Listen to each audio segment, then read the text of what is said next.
Oh. Kuya ba? Sasabihin ako sa'yo. Ayan.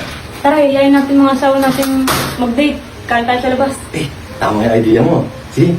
Stress na yung asawa ko eh. Stress na? Dami ginagawa ng trabaho, hindi ako pinapansin. Sige, ayan, tara. Nay. May, tara. Bis kayo. Kain tayo sa labas. Talaga ba? Oo. Libre namin. Sagot namin. Baka nilalagdag kayo, ha? Ayusin niyo yung bis niya para maganda.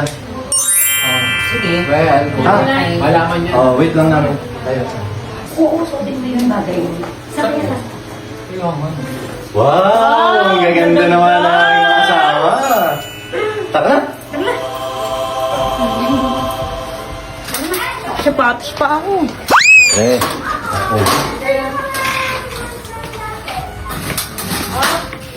Excited na ako.